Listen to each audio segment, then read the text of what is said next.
Cristina, how are you? Hi, I'm very good, thank you. So we're filming for Scuba-people, a magazine in France. There's a lot of followers that love your job in France.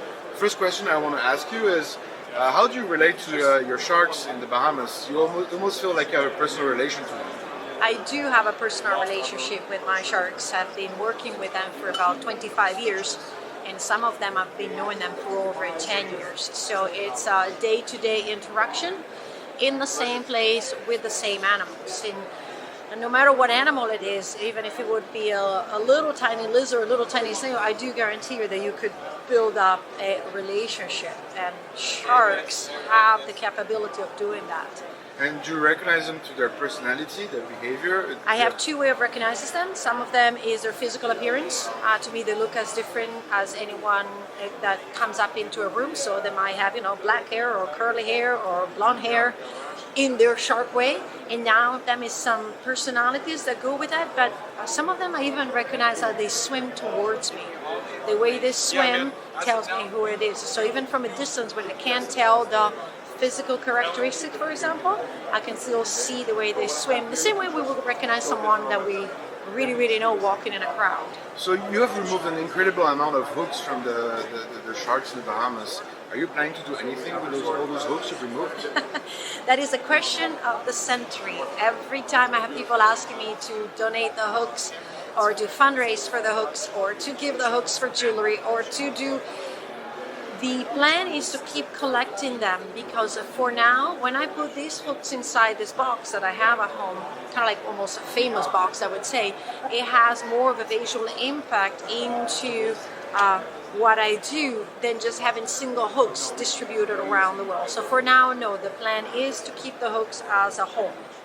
So obviously in the Bahamas, there's a lot of shark feeding.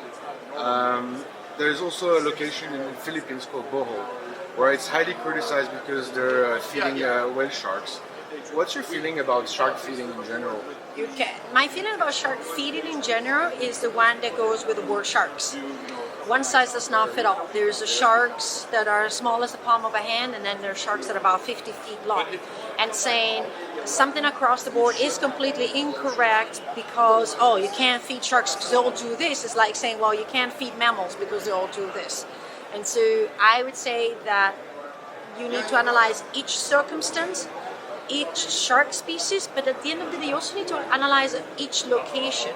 Because the great whites of South Africa do not behave like the great whites of Guadeloupe. The Caribbean reef sharks of Grand Bahama Island might not behave like the gray reef sharks of Fiji. And so people need to start understanding that one size does not fit all, one rule does not fit all. And they need to adapt it to the location, the animal, what the animal is doing after they've been fed, what kind of feeding animals they are before they cast a judgment. So recently in the Bahamas, you got hit by a terrible hurricane. Was there any impact on the shark behavior, on the shark population by this hurricane with all the debris and everything? So the sharks are normally affected by the weather in general. So as the weather deteriorates, heavy rains, heavy thunderstorms, heavy winds, sharks tend to have a higher response and higher energy level. The hurricanes for sure affects them before the storms. We went down and we've been diving with them since the hurricane, and we noticed they're just their usual self. Nobody suffered or died of hunger or starvation, although we weren't there for 3 months.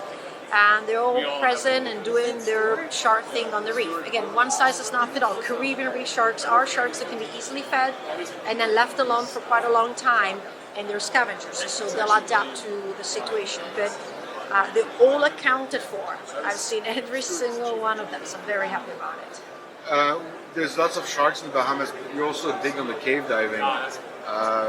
Do you actually take people also cave diving for a dive center, or is that only primary exploration for you? Yeah, no, I do both. So I do a cave exploration, which is my personal passion, and I'm also a cave diving instructor and a cave guide, so I obviously do all three of them. The exploration is usually my personal pastime, or actually I use it to contribute to the Bahama National Trust, to developing maps to protect areas, and then when customer comes in, their financial, basically, pain of what we're doing is a support for them I can do on the side to keep protecting this cave so that they can get to see them. But yes, I'm everything. I'm an NSS CDS cave diving instructor, I'm a guide, and I do a lot of personal work and exploration. What can viewers do to support you, the sharks in the Bahamas, and the shark being protected by you? There's many things that they can do. One of the main ones that they can do is that understand that primarily the areas that, for example, have been hit at a hurricane, what they need is people to come and actually spend their vacation with us. Some areas are going to recover a little bit slower. Some areas, like in my area, we're actually ready to welcome people. It might take a little bit longer to get there because transportation is not ideal, but that is the number one thing is come and visit us. If then they want to do something more specific, maybe they can contact me, via email through my site or just directly on my email, and then we can discuss. They can also contribute. Some people want to donate or things like that. What's your website? www.cristinazenato.com. Cristina without an H. That's great. Thank you so much, Cristina. Have a great day.